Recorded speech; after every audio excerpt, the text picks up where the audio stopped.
Hello students, I am Dr. Garima Srivastava from Lal Bahadur Shastri College, Lucknow. Now moving ahead on the next topic of international human resource management, we have to now study or concentrate on the staffing process.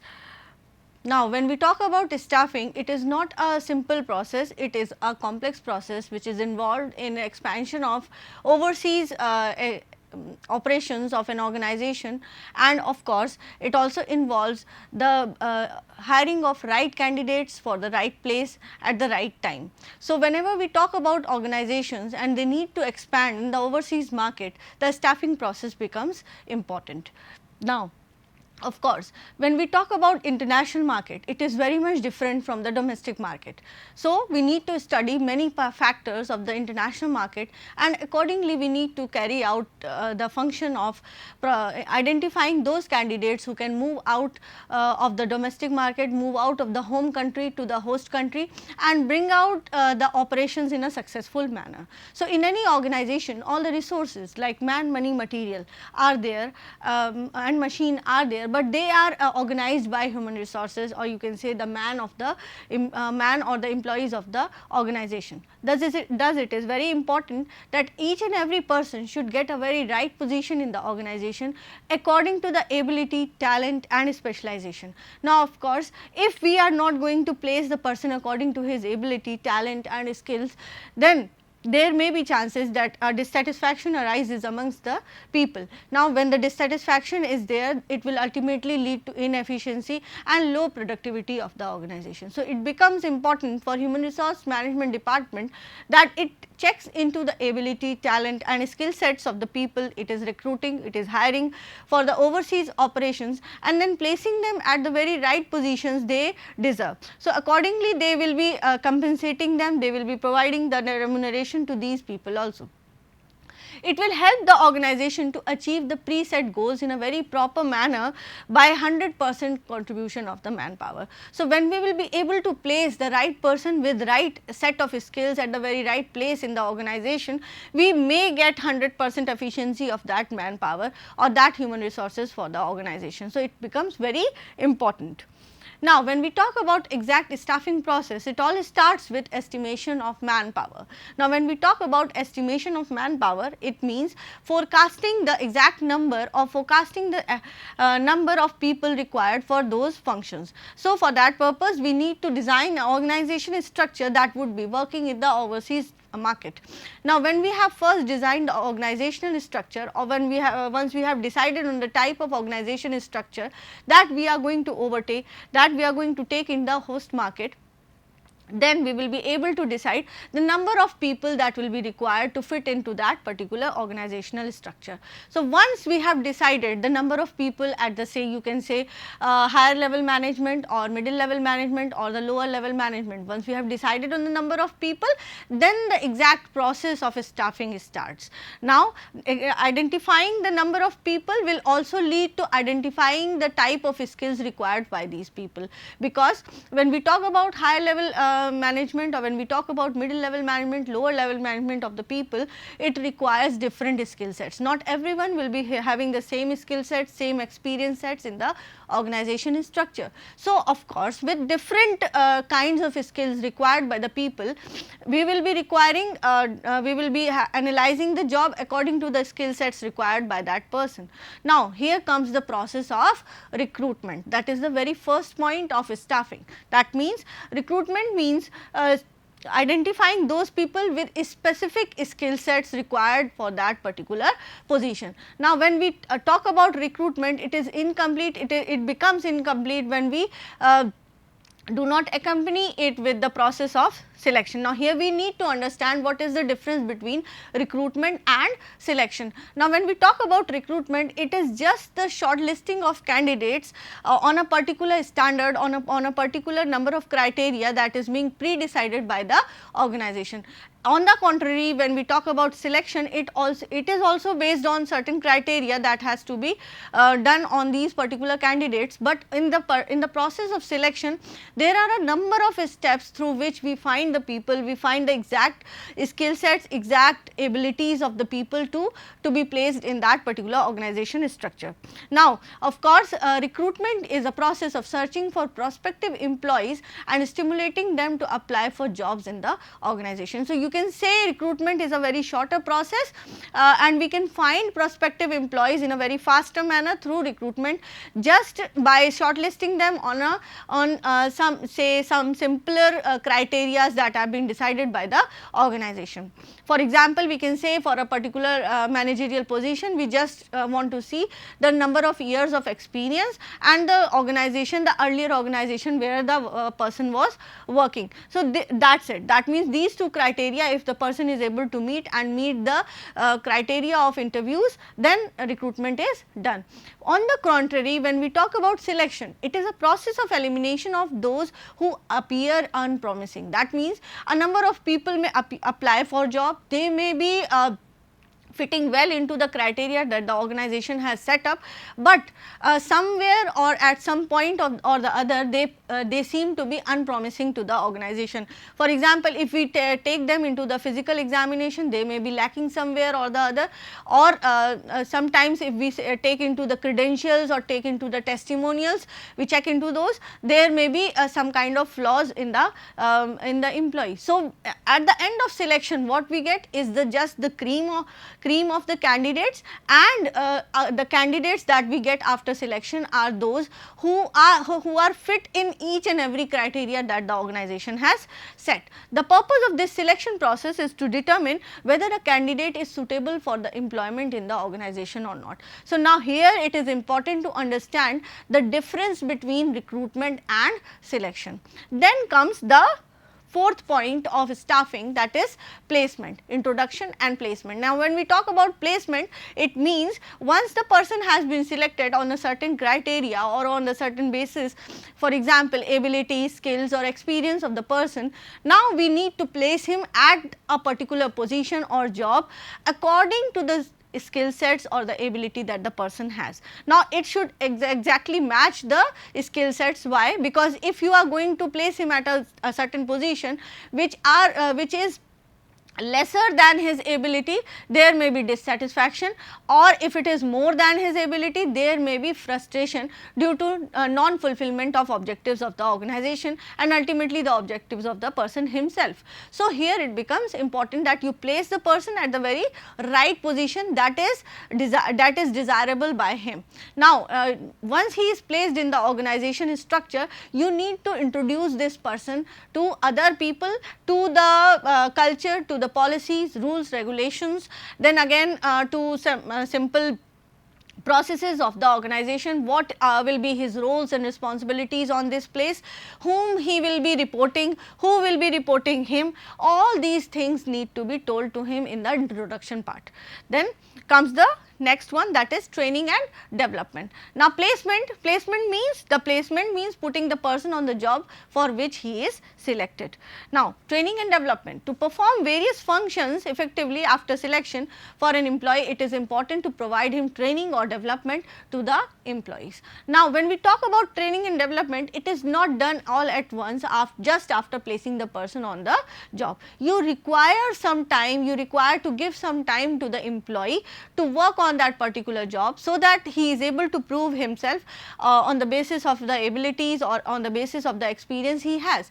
Now once the appraisals are done in the organization, now what is appraisal? Appraisal means the evaluation of performance, evaluation of all the duties, responsibilities that were being given to the employee and checking them against the standards of the organization. Now once the employee is okay, or once the employee is good on those standards, it becomes important for the organization to look into the need that whether some kind of training is required by this particular employee for getting more efficiency or making him more efficient for the organization. So, for that purpose we put him into different training programs. Now, training is a very separate process, is again a different process, but the need for training for that particular employee is being checked out in the staffing process itself. So, according to the requirement of the job on which he is placed, now it is the responsibility of the HR person that he looks into the various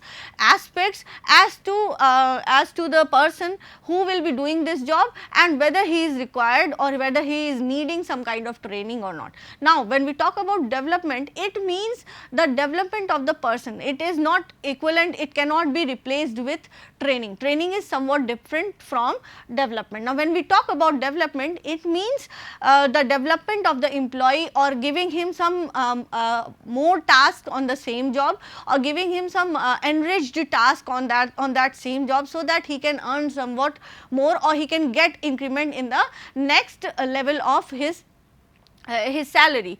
So, over here when we talk about development, it means something additional, something motivational that has to be given to the employees. Now, we need to check whenever we are placing the employee, at this moment only it is being checked that whether the need of training is there or the need of development of this employee is there. For example, if we talk about development, generally developmental programs are given at the middle level management and the higher level management. The people are being sent for seminars, you can say they are being sent for different conferences, so that they may gather more and more information about the same specialization area from which they belong. So, that means they are specialized in their own areas, but the new upgradations, new technologies that are coming up day to day need to be known to these particular people on the top level management or the middle level management. So, they are being sent for more upgradation of their knowledge. Now, with this upgradation, they will be more satisfied with the organization, because the organization is sending them to get this kind of knowledge from outside, and of course, once they attain this knowledge, they will be applying this knowledge and skill to the different functions of the organization. Now, when we talk about training and development, it again leads to appraisals, then again for promotions. Now, once we have decided on the need of trainings and developments for the people whom we have placed in the organization structure, it is important to again evaluate that whether these trainings have been helpful to the people or whether these developmental programs that have been given to the people have been helpful or not. Now, from where we are able to judge this? We will be able to judge this from their performance, from the output or from the productivity efficiency of the employee that has been there after say about 6 months of the training or development program.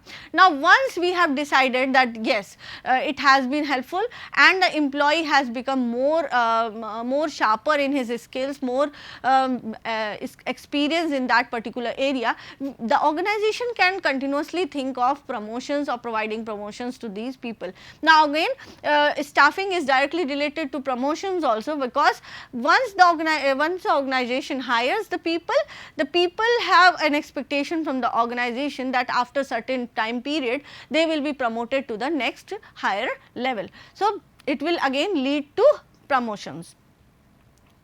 So, now promotions implies to upgradation of an employee to higher post involving increasing rank or prestige or responsibilities. Now, when we talk about promotions, they are also sometimes accompanied with transfers. Now, once if the organization is not able to provide promotions to the people, it can again provide satisfaction to the employees through transfer policies. Why? Because sometimes the people do not want promotion, but they want themselves to be transferred to the place where they are more comfortable. Sometimes their hometown or sometimes that city where their family is living. So, transfer means the movement of an employee from one job to the another without any increment in the pay status or the responsibility.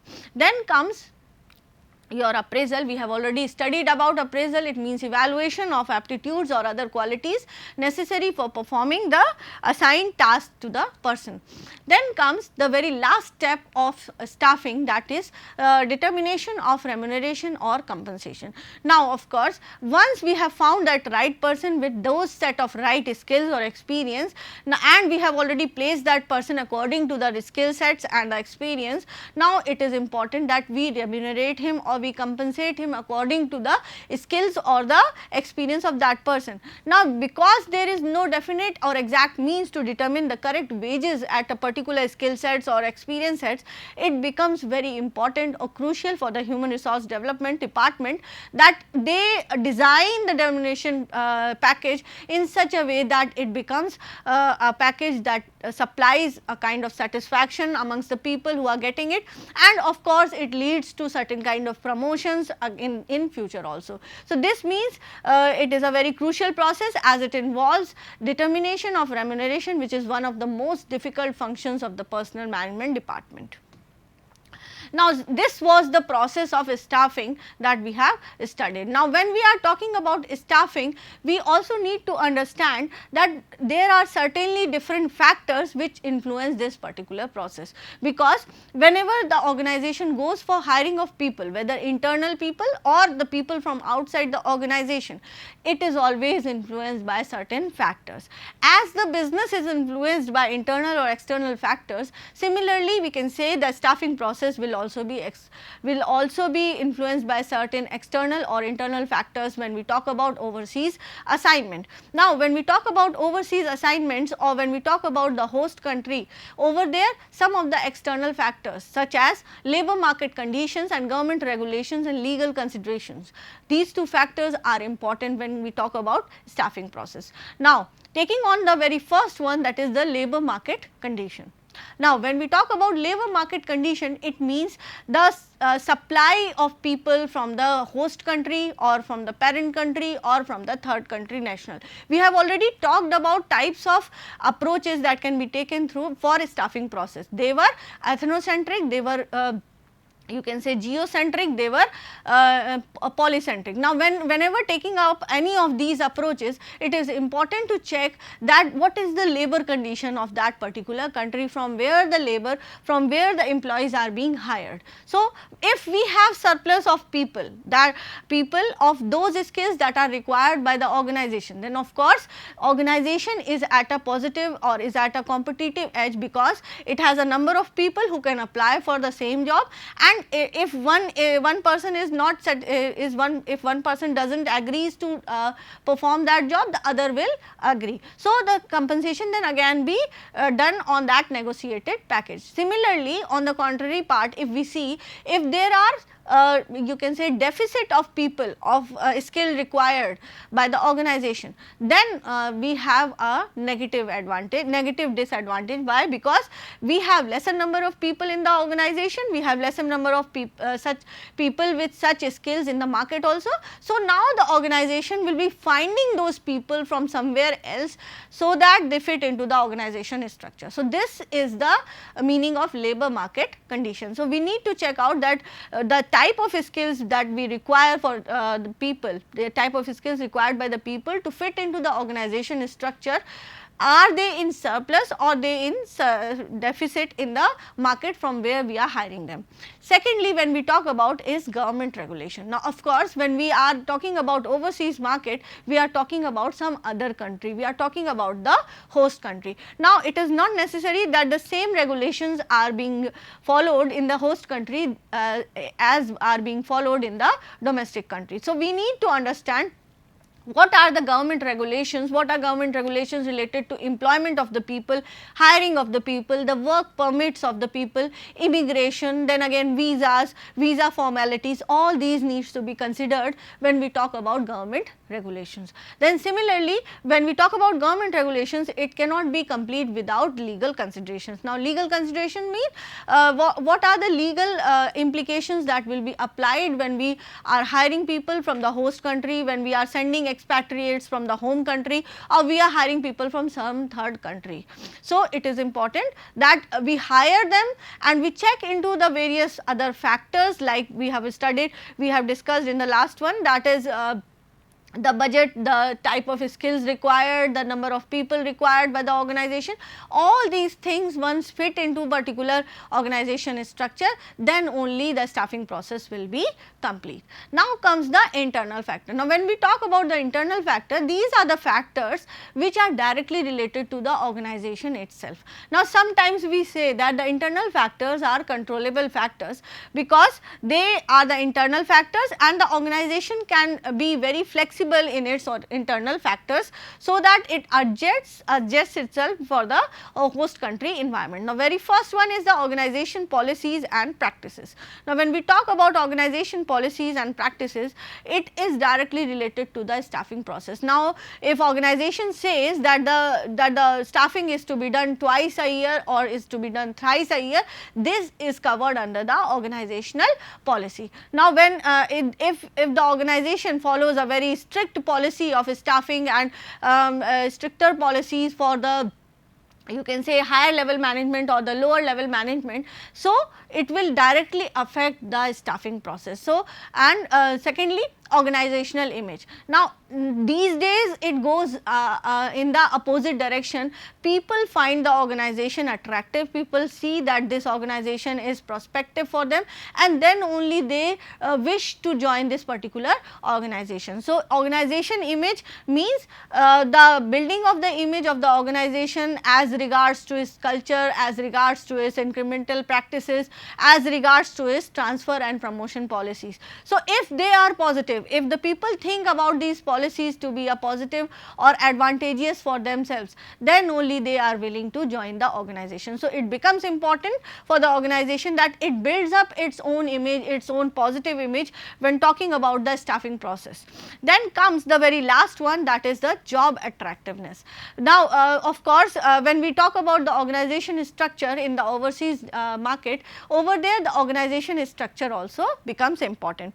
Now in the organization structure, it is not necessary that all jobs are as attractive as the other one. So over there, for making these particular jobs attractive, it becomes important that you need to add on certain factors to the top level management jobs, to the middle level management jobs and the lower level management job, so that people are attracted to perform those jobs and they apply for these jobs in the organization. So we need why? Because the organization needs to find people. So people will be attracted when they will be satisfied that this job will give them certain kind of growth, certain kind of promotion in near future. So all these three factors are into the hands of the organization, are, you can say, somewhat flexible factors where the organization can work out so that people get attracted towards the policies, practices of the organization and are most willing to join the organization. So once the staffing process is being understood, it should be covered up, it should be implemented along with these factors, keeping in mind these factors and the implications of these factors on the particular process. Now moving ahead, if we talk about the staffing process in detail, we have two important topics to be covered here: recruitment and selection. Why? Because these are the two basic processes through which staffing can be done in the organization. So we need to understand what can be the methods of recruitment when we are recruiting people for the organization. So we have two methods, that is internal method and the external method for the recruitment process. So very first one is the organizational database for internal methods. It is a quality recruitment database and this database has a data about the people who are most willing to move for the overseas market, and company keeps this data updated at all times, so that it keeps in check all the skills requirement that are being required by the organizational structure in the overseas market. Then job posting and job bidding. Job posting is the advertisement or the process of publishment of advertising of vacant jobs within the organization. Now job bidding bidding is on the other hand an internal recruitment. Here the current employees, the internal employees of the organization are given a chance to fulfill these job openings, and they compete with the other employees to get the particular job. So, this is called bidding. They compete with themselves within the they compete with the people within the organization and of course from outside the organization. Then internal moonlighting. When we talk about moonlighting, it means adding on certain additional responsibility to the suitable candidates. It enables the present employees to take up additional responsibility that is suitably rewarded. We do this particular moonlighting when we have some shortage of people, shortage of skill sets in the external market. So, over there we give certain additional responsibility to the people who are well skilled, well specialized in their own particular area, and for this particular additional responsibility they are rewarded. Then comes the informal method. There are certain internal informal methods like spread of word, you can say rumors, through internal references you can do the recruitment. Then comes the external methods. Now, of course, when we talk about the external methods, it means it is related to the people outside the organization, they are not within the organization. So, this is the very first one is the direct applicants. Now, direct applicants are the people who apply for vacancies without prompting from the organization. That means the organization does not publishes the job. The people think that organization's particular job is fit for them, they do some homework for that particular job and they think themselves fit for that particular vacancy. That means this is a process called as self selection. They think that they are themselves fit for that particular job and they apply for the jobs. Then comes referrals. These are the people who are prompted to apply for job by someone within the organization. That means someone within the organization knows about the job and is well aware, and he informs the other people whom he can place as referrals in the organization. So, employee referrals may receive more accurate information about their potential jobs, as the recommender often gives the applicant more realistic information about the job being published.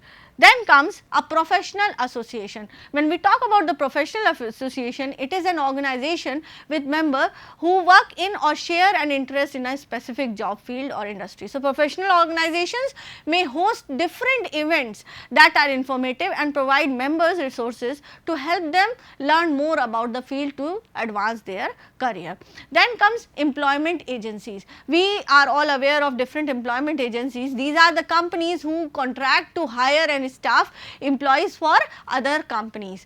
An agency may be public, operating in a federal or state or local level, or it may be privately owned organization. So, these positions offered are often temporarily contact based, part time or temporary to hire. Agency will be typically keeping a file for each of the employee, notifying the skills and work sets of those people.